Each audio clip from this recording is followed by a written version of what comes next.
yang mana terlindungnya cahaya matahari ini dikenali sebagai gerhana matahari, iaitu bulan berada di antara bumi dan matahari.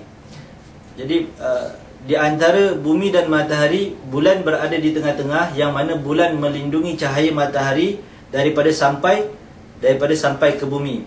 Hal ini berlaku dalam keadaan matahari, bumi dan bulan berada di dalam keadaan kedudukan yang sejajar, yakni selari.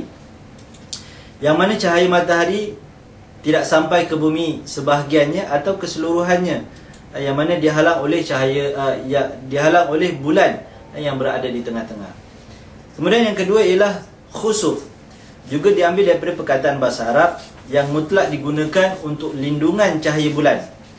Lindungan cahaya bulan secara juzuknya, yakni sebahagiannya ataupun keseluruhannya, yang juga dikenali sebagai gerhana bulan, iaitu bumi berada di antara bulan dan matahari, serta ketiga-tiga bumi, matahari dan bulan ini berada dalam kedudukan yang sejajar, yakni selari, yang mana cahaya matahari yang menerangi bulan itu tidak sampai ke bulan, yang mana dilindungi oleh bumi.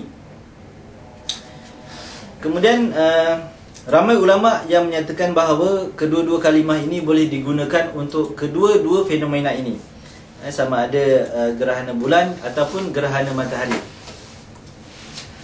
Kita masuk kepada hukum solat sunat gerhana. Ulama telah sepakat bahawa apabila berlakunya kedua-dua fenomena ini, sama ada gerhana matahari ataupun gerhana bulan, maka kita disunatkan untuk mengerjakan solat sunat gerhana. Ianya dilakukan sama ada bagi orang yang bermukim ataupun bermusafir, sama ada merdeka ataupun hamba, lelaki ataupun perempuan, tua ataupun muda, dan dilaksanakan sama ada secara berjamaah ataupun bersendirian. Solat sunat gerhana ini boleh dilakukan di mana-mana sahaja, sama ada di rumah, di musola, di surau ataupun di masjid.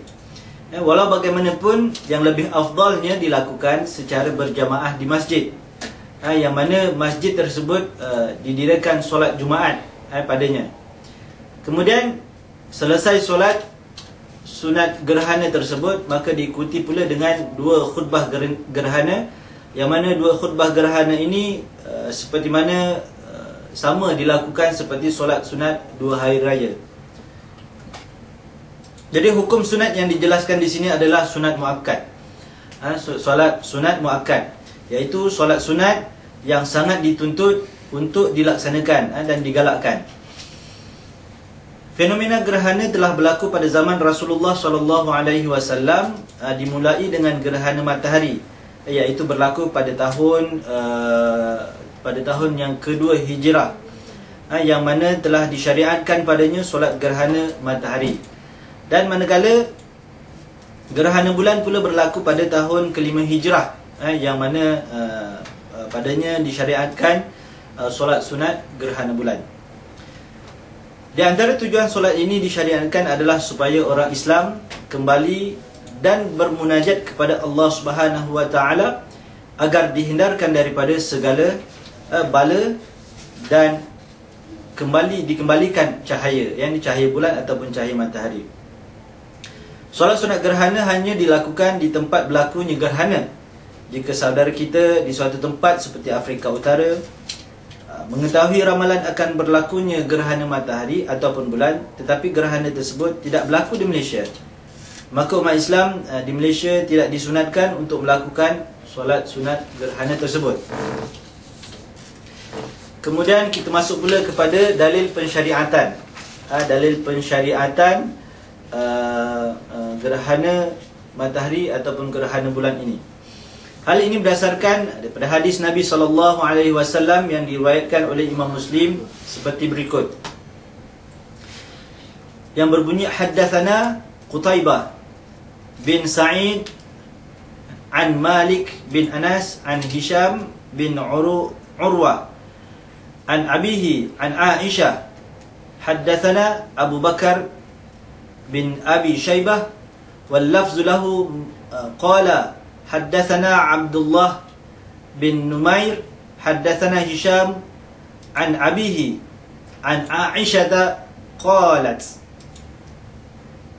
khasafat asy-syamsu fi ahdi Rasulillah sallallahu alaihi wasallam faqama Rasulullah sallallahu alaihi wasallam yusalli fa atala al-qiyama jiddan thumma raka'a fa atala ar-ruku'a jiddan thumma rafa'a ru'sahu fa atala al-qiyama jiddan wa huwa duna al-qiyam al-awwal thumma raka'a fa atala ar-ruku'a jiddan wa huwa duna ar-ruku'il awwal thumma sajada thumma qama fa atala al-qiyama wa huwa duna al-qiyamil awwal thumma raka'a fa atala ar-ruku'a wa huwa duna ar-ruku'a al-awwal thumma rafa'a ra'sahu fa qama fa atala al-qiyama wa huwa duna al-qiyamil awwal thumma raka'a fa atala ar-ruku'a wa huwa duna ar-ruku'il awwal thumma sajada thumma sarafa Rasulullah sallallahu alaihi wasallam wa qad tajallat asy-syamsu fa khataba an-nasa fa hamidallahu wa athna alayhi thumma qala inna asy-syamsa wal qamara min ayatillah wa innahuma la yankhasifani limauti ahadin wala lihayatihi fa idza ra'aytumuhuma fakabbiru wad'u Allah wa sallu wa tasaddaqu ya ummata Muhammad in min ahadin aghyara min Allah ay yazniya 'abduhu aw yazniya amatuhu ya ummata Muhammad wallahi law ta'lamuna ma a'lamu labakaitum katsira wala dhahiktum qalila ala hal balagtu.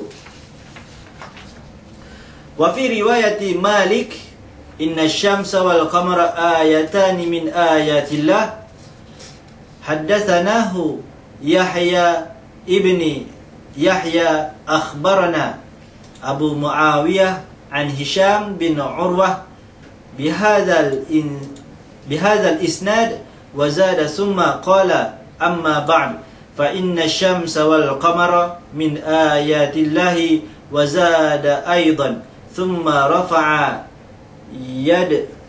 thumma yadayhi faqala Allahumma hal balaghtu. Satu hadis yang panjang, maksudnya hadis riwayat Aisyah radhiyallahu anha, ia berkata pada masa Rasulullah sallallahu alaihi wasallam pernah terjadi gerhana matahari. Saat itu Rasulullah sallallahu alaihi wasallam melakukan solat gerhana. Beliau berdiri sangat lama dan rukuk juga sangat lama. Lalu mengangkat kepala dan berdiri lama, tapi tidak seperti lamanya berdiri yang pertama. Kemudian beliau rukuk lama, tapi tidak seperti lamanya rukuk yang pertama. Selanjutnya beliau sujud, kemudian berdiri lama, kemudian tidak seperti lamanya berdiri yang sebelumnya. Rukuk yang cukup lama, namun tidak selama rukuk yang sebelumnya. Mengangkat kepala lalu berdiri lama, tetapi tidak seperti lamanya berdiri yang sebelumnya.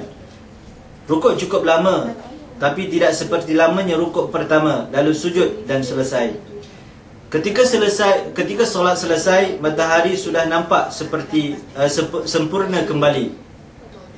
Maka beliau, yakni Nabi Muhammad sallallahu alaihi wasallam, berkhutbah di hadapan kaum muslimin, memuji Allah dan menyanjungnya, dan bersabda, sesungguhnya matahari dan bulan itu tidak termasuk tanda-tanda kebesaran Allah. Kedua-duanya terjadi gerhana bukan kerana kematian atau kelahiran seseorang.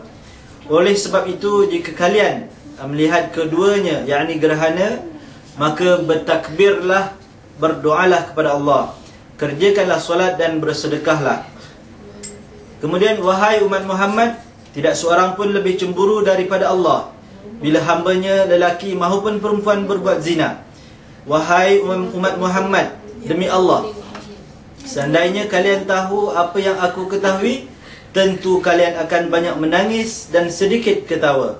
Ingatlah, bukanlah aku telah menyampaikan.